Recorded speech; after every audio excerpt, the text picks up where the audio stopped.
तर आज सकाळी मी नेहमीप्रमाणे 6ला उठलेलो आहे. 8:30 ऑलमोस्ट 8 तासांची झोप झालेली आहे.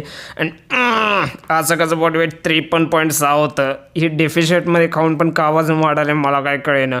बुक रीडिंग आणि मेडिटेशन वेळच्या वेळी आवरलेलं आहे. त्यानंतर ओट्स खायला मी आज परत एकदा बाल्कनीत बसलेलो होतो, कारण की आज आहे माझा favourite day, the leg day.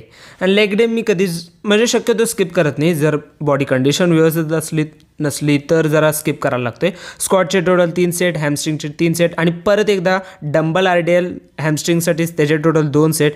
त्यानंतर लगेच आलो एक्सटेन्शनला. आज होता रिस्टार्ट डे 118. हां, मी बोलायचं लवकर विसरलो, त्यामुळे जर आत्ता बोलालो आहे. आणि त्यानंतर लगेच काफ्सचे सेट घेतलेत, कारण की लेग प्रेसच्या मशीनला नंबर लागलेले आहेत खूप. आणि लेग प्रेसचे पण मी जरासं टेक्निक चेंज केल्या. सरांनी सांगितलीत की सिंगल लेग घेतला तर अडक्टरला चांगला ट्रेन केला जाईल म्हणून. पोजिंगचं म्हटलं तर यार काय पोजिंग सुचत नाही. अजून 2-3 पोज सुचवालो आहे. ज्यादा तर शक्यतो चेस्टच्या वगैरे ते नसतात, त्याच मारतो आहे लेग डेला पण का कुणास ठाऊक. आणि घरी आल्यानंतर पोस्ट वर्कआउटमध्ये प्रोटीनवालं दही आणि भाकरी, नेहमीचं क्रेटीन मी डेली घेतो आहे. संध्याकाळच्या जेवणामध्ये अंडा बुर्जी होती आज जरा. आणि आजच्या दिवसाचे टोटल 15,000 स्टेप्स जरा जास्त झाल्या. Tomorrow restart again.